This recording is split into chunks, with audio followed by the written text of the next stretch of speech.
காரடையான் நோன்பு இனிப்படை உப்படை செய்வது எப்படி என்று இப்போது பார்க்கலாம்.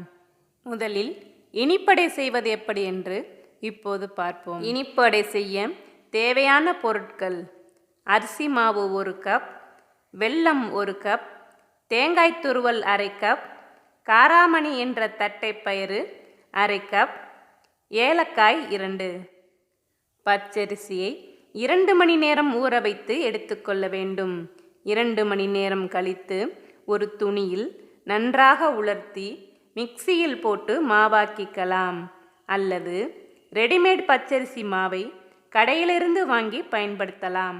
மிக்சியில் அரைத்த பச்சரிசி மாவை இப்போது சலித்து எடுத்துக்கலாம்.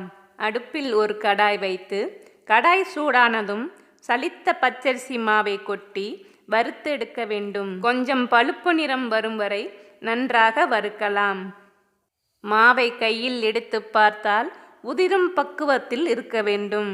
வறுத்த மாவை இப்போது ஆறவிடலாம். ஒரு கடாயில் மொத்தமாக தட்டைப்பயிறு 1 கப் அளவு எடுத்துக்கொண்டு தட்டைப்பயிரை சிவக்க வறுத்து எடுத்துக்கலாம். தட்டைப்பயிறு நன்றாக சிவந்தவுடன் ஒரு குக்கரில் வறுத்த தட்டைப்பயிரை கொட்டி 2 டம்ளர் தண்ணீர் ஊற்றி 4-5 விசில் வரை வைத்து வேகவிடவும். தட்டைப்பயிறு இந்தளவிற்கு வேக வேண்டும். ஒரு பாத்திரத்தை அடுப்பில் வைத்து அதில் 1 கப் வெல்லம், 2 கப் தண்ணீர் ஊற்றி சூடாக்கி வெல்லத்தை கரைத்து எடுத்துக்கலாம். 1 கப் அரிசி மாவிற்கு 2 கப் தண்ணீர் என்ற அளவில் இருக்க வேண்டும். இப்போது ஒரு கடாயில் கரைத்த வெல்லத்தை வடிகட்டி எடுத்துக்கலாம். வெல்லக் கரைசலோடு துருவிய தேங்காய் 1/2 கப், வேக வைத்த தட்டைப்பயிறு 1/2 கப், பொடித்த ஏலக்காய் 2 சேர்த்து நன்றாக கொதிக்க விடலாம். வெல்லக் கரைசல் கொதி வந்தவுடன் அடுப்பை சிம்மில் வைத்து வறுத்த அரிசி மாவை கொட்டி கிளறவும்.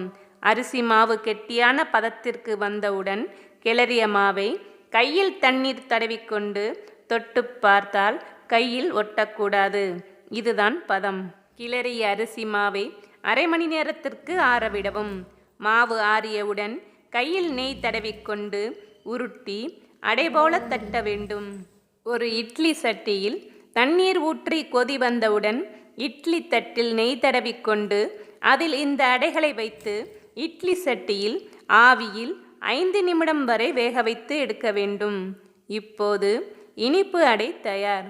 உப்பு அடை செய்ய தேவையான பொருட்கள்: அரிசி மாவு 1 கப், காராமணி என்ற தட்டைப்பயிறு 1/2 கப், தேங்காய் துருவல் 1/2 கப், கடுகு 1/4 டீஸ்பூன், உளுந்து 1/4 டீஸ்பூன், பச்சை மிளகாய் 1, கறிவேப்பிலை சிறிதளவு, உப்பு 1/4 டீஸ்பூன். ஒரு கடாயில் சிறிதளவு எண்ணெய் ஊற்றி எண்ணெய் காய்ந்ததும் அதில் 1/4 டீஸ்பூன் உளுந்து போட்டு நன்றாக சிவந்தவுடன் 1/4 டீஸ்பூன் கடுகு போட்டு தாளித்து கடுகு பொரிந்தவுடன் அதில் கறிவேப்பிலை, பச்சை மிளகாய் சேர்த்து வதக்கவும். 1 கப் அரிசி மாவிற்கு 2 கப் என்ற அளவில் 2 கப் தண்ணீர் இதில் சேர்க்க வேண்டும். அதில் துருவிய தேங்காய் 1/2 கப், வேக வைத்த தட்டைப்பயிறு 1/2 கப், 1/4 டீஸ்பூன் உப்பு சேர்த்து நன்றாக கொதிக்க விடலாம். தண்ணீர் கொதி வந்தவுடன் அடுப்பை சிம்மில் வைத்து வறுத்த அரிசி மாவை கொட்டி கிளறவும். கையில் தண்ணீர் தடவி மாவை தொட்டு பார்த்தால் ஒட்டாத பதம் வந்தவுடன் கிளறிய மாவை இறக்கி ஆறவிடவும். கிளறிய அரிசி மாவை அரை மணி நேரத்திற்கு ஆறவிடவும். மாவு ஆறியவுடன் கையில் நெய் தடவிக்கொண்டு உருட்டி அடை போல தட்ட வேண்டும். ஒரு இட்லி சட்டியில் தண்ணீர் ஊற்றி கொதி வந்தவுடன் இட்லி தட்டில் நெய் தடவிக்கொண்டு அதில் இந்த அடைகளை வைத்து இட்லி சட்டியில் ஆவியில் 5 நிமிடம் வரை வேக வைத்து எடுக்க வேண்டும். இப்போது உப்பு அடை தயார். காரடையான் நோன்பு அன்று பெண்கள் விரதமிருந்து இந்த இனிப்பு அடை, உப்பு அடை மற்றும் உருகாத வெண்ணெயை காமாட்சியம்மனுக்கு நைவேத்தியம் செய்து வழிபட்டு அனைவரும் தீர்க்க சுமங்கலியாய் வாழும் வரத்தை பெறுவோம்.